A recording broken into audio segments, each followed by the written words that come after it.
No one I've ever seen, you talk about the Psalm 83 war, Gog and Magog, all of the coming wars, the present wars. But you have a perspective, and you were on the program not too long ago talking about the Psalm 83 war specifically. But I've heard you recently talking about Zechariah 12. And this is something that I think Zechariah 12 is a very common end-time scripture that talks about Jerusalem, Judah and Jerusalem. But why don't you start by talking about your perspective on Zechariah 12 concerning the present time? Absolutely, Jimmy. I'm watching Zechariah 12, 1 through 6 very closely because I think it's about to find fulfillment. And what it's telling us is that the Arab-Israeli conflict is going to conclude militarily, not through politically brokered peace deals. Of course, as we air this program right now, the whole world is clamoring at a fever pace for a two-state solution. But that's not biblically endorsed, and Benjamin Netanyahu and his administration are vehemently opposed to that for justifiable reasons, Jimmy. That's exactly right.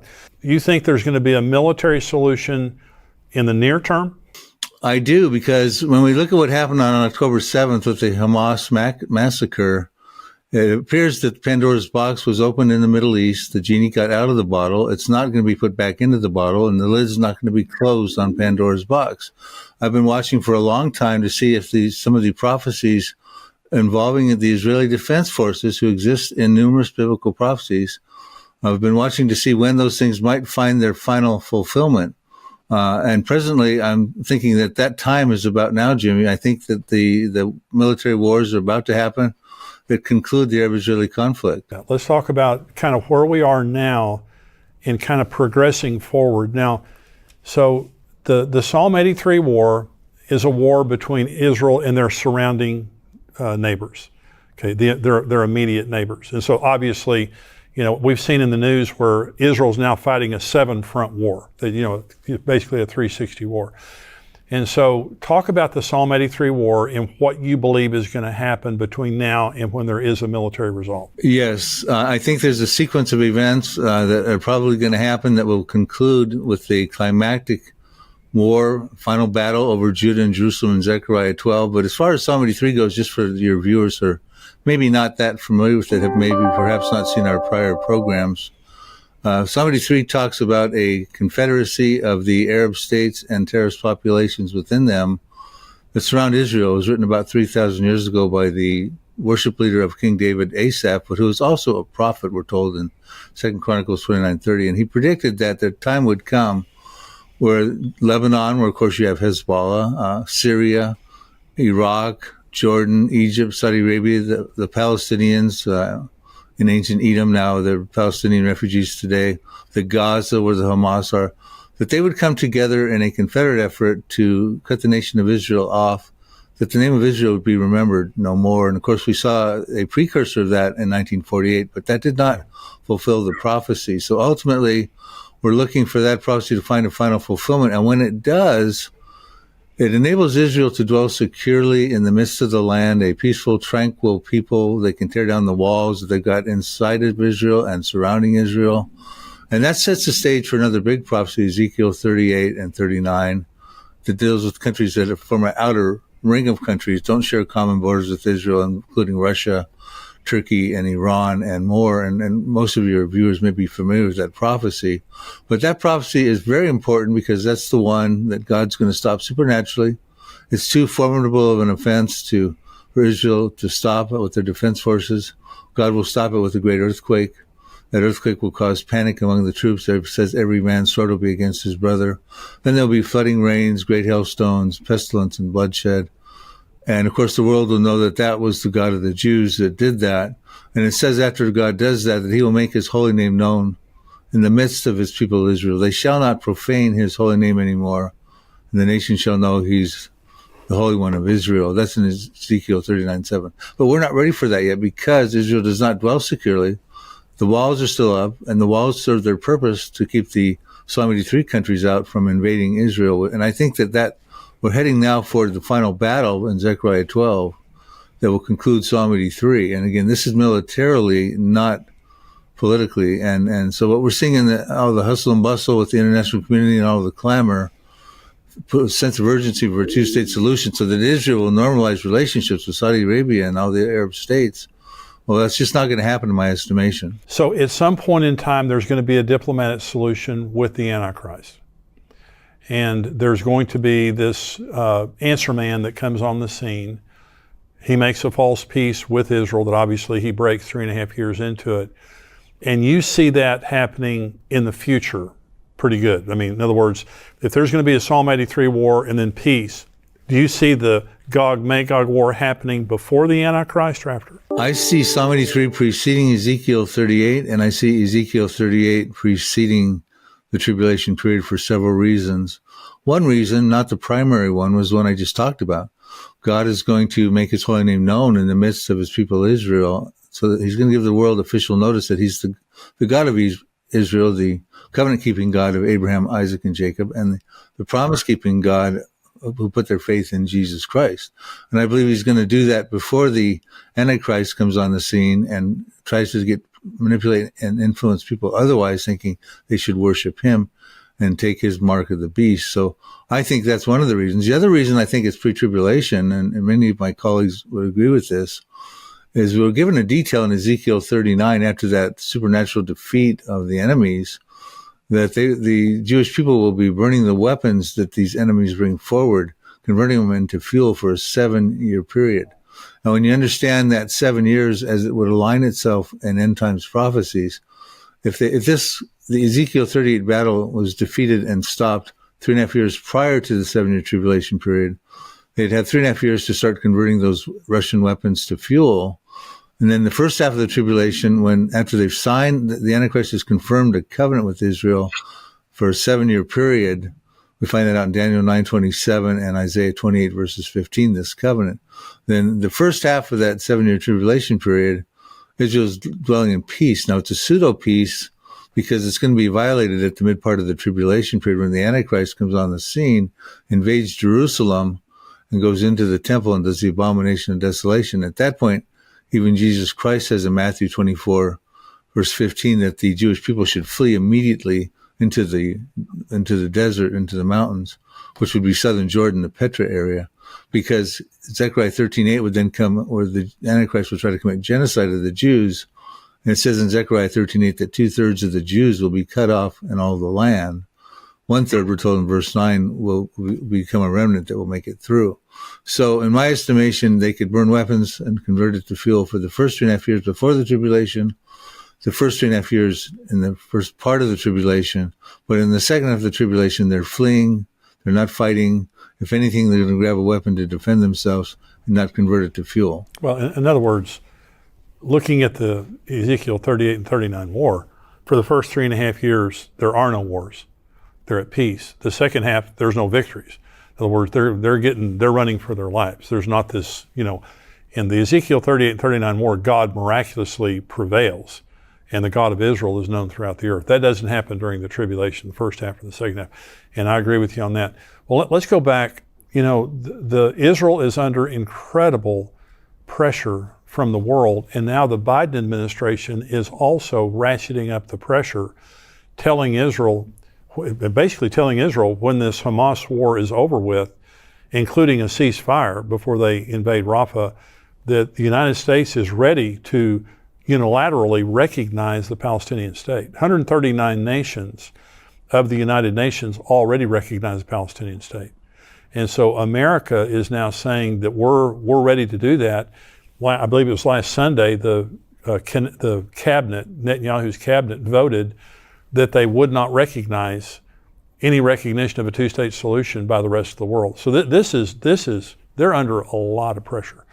So you think that this is an opportunity now for the Israeli Defense Forces to kind of take over? Well, like I said, I don't think there's any way to turn back the clock now with the prophecies. The stage has been set for quite some time.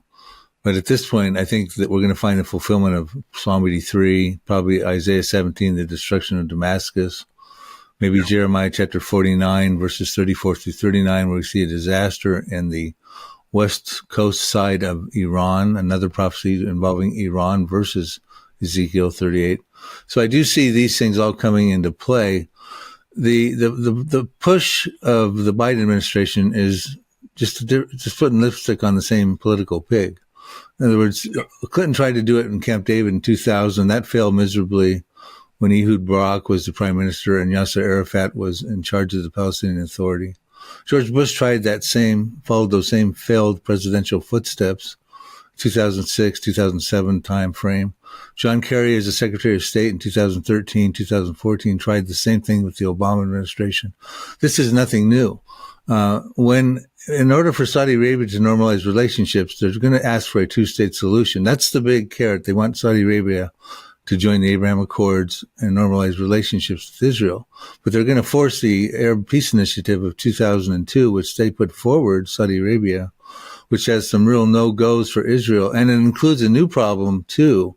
The new problem, and I'll explain the other prerequisites of the Arab Peace Initiative, is that they want a lot of the settlements in the West Bank to be abandoned, which, of course, was the problem. That's what the problem with the Gaza in 2005 was. They abandoned the Gaza, and now look what they had to do to survive. They went through the massacre. Now they're fighting inside the Gaza to try to have security in the nation. But it also calls for an East Jerusalem to be the capital of the Palestinian state, a right of return of the Palestinians back into all of Israel proper, not just the West Bank. And also for Israel to concede the land that they acquired in the Six-Day War of 1967. So in other words, give us land and we'll give you peace, as if Saudi Arabia is going to be able to control and normalize. And the carrot on this is that Saudi Arabia says, well, the Arab states will start to normalize relationships with Israel and be at peace with them. But there's no way that Saudi Arabia is going to be able to contain and control the vast majority of Muslims that absolutely hate Israel. Absolutely. There's no way that's going to happen. Okay, Bill, we'll pick up there in just a second. Let me say, if you're watching right now and you're not a subscriber to endtimes.com, I want you to become a subscriber. And right now we have a 7-day free trial that you can sign up for endtimes.com. Try us out for 7 days. You can see the full Tipping Point show that you're watching today without ads. Also on Thursday, we have Mark Hitchcock, who is one of the greatest end times experts in the world today. He has a podcast here on endtimes.com every Thursday. Brian Schrager from Israel every Tuesday. I give a prophecy perspective every Monday. We answer questions every Friday. And I have a devotional that comes out every Sunday. We have all kinds of things that come out all week long to keep you encouraged, to keep you blessed and educated on what's happening in the world today, especially related to the end times. So go to endtimes.com right now, sign up for a free trial for 7 days. And after the 7 days, if you want to stay with us, it's $7 a month. It's the best $7 I believe that you could ever spend to keep yourself encouraged in the severe times that we're living in times when Bible prophecy is coming true right before our eyes. $7 a month, but you have a 7-day free trial right now at endtimes.com. Let's go back to Bill. And Hamas is extremely popular among all Palestinians, not just in Gaza.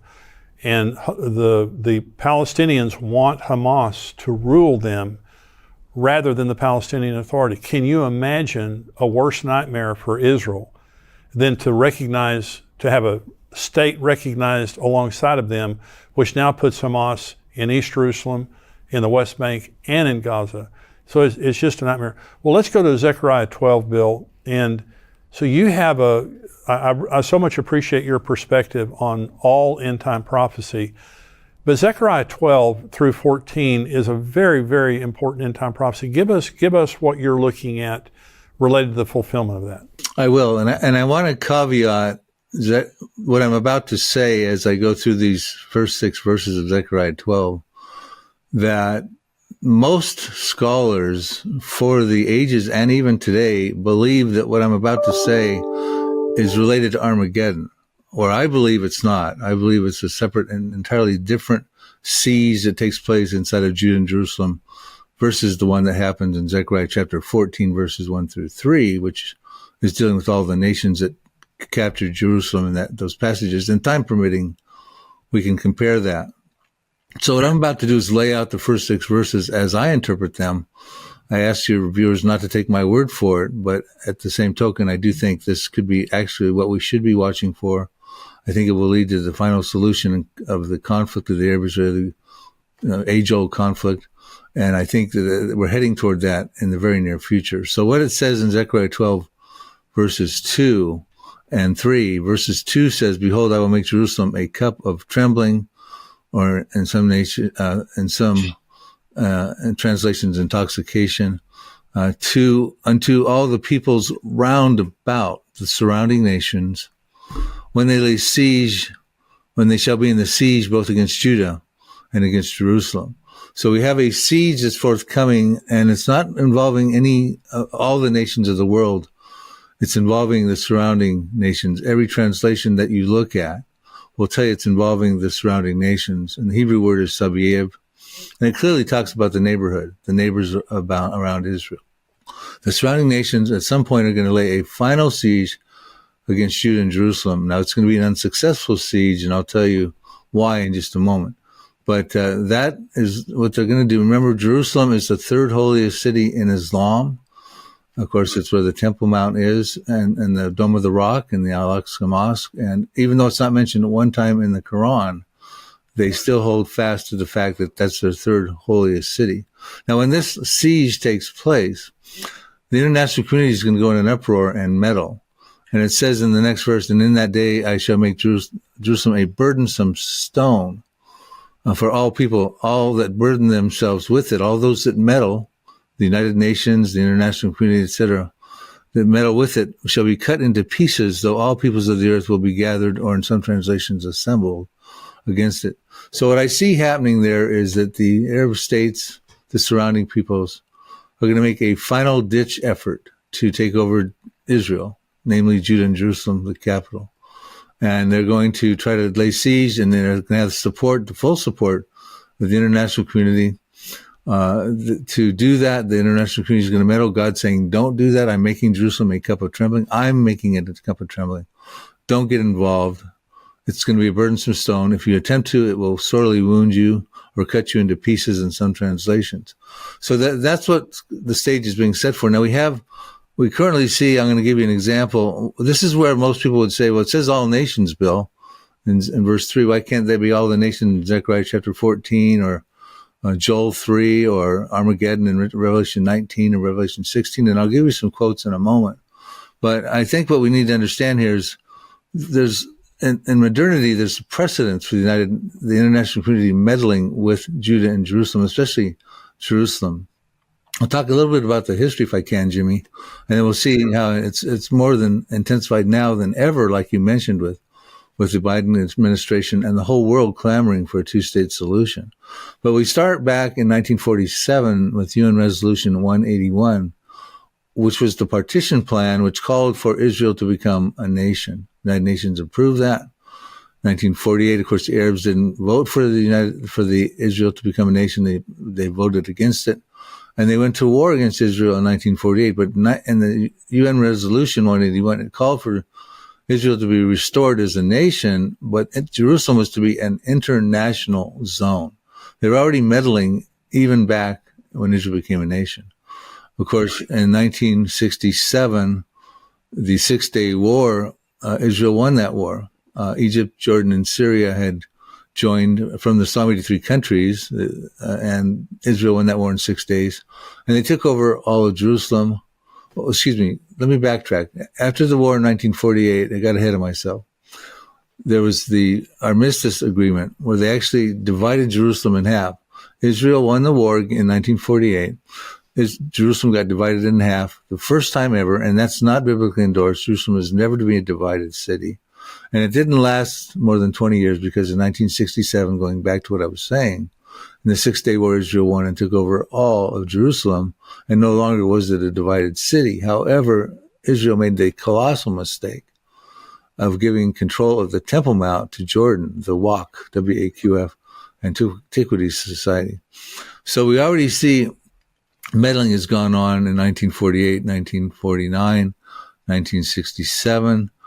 We saw the presidents of America, we talked about this earlier, trying to create a two-state solution. And now it's come to a fever pitch where they want to make Jerusalem divide Jerusalem and give it a two-state solution and give East Jerusalem to the Palestinians as a capital.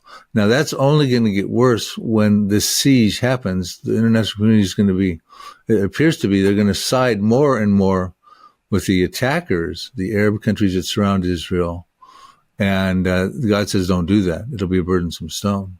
Now, Bill, how can people get more information about your ministry? Where do they go? Well, thank you, Jimmy. It's been wonderful to do this show with you as usual. They can reach me at prophecydepot.com, Prophecy Depot like Home Depot. Got videos that I've done, some of yours we've got on there. We've also got a YouTube channel. If you search YouTube under Bill Salus, S-A-L-U-S, or Prophecy Depot, D-E-P-O-T. And subscribe to our YouTube channel as well. We're growing there with all kinds of videos. I've got articles and things, my books, and we have a product online bookstore there. The Future War Prophecies, my latest book, is available there with the DVD, and that's prophecydepot.com. Well, you've got some fantastic books and DVDs. I really encourage everybody to go on your site there, your YouTube channel. Bill, thank you. You're a dear friend, and thank you for being with me today, and we'll have you on again in the future. You're always a great comfort and encouragement in these times, kind of helping us to understand what's going on. God bless you. God bless you, Jimmy. Hey, listen, if you're watching this right now on YouTube and you're not a subscriber to endtimes.com, I want you to become a subscriber. Go there, endtimes.com, for $7 a month. You can become a subscriber. You get everything that we do here at endtimes.com. We have several podcasts every week. I answer questions. I give devotionals. I give perspective. In these severe times that we're living in, it's just good to have someone to encourage you and educate you on constantly changing events that are happening in the world right now. Go to endtimes.com. We have a 7-day free trial if you want to check us out. If not, just go ahead and sign up. $7 a month. It will bless you. It will bless us.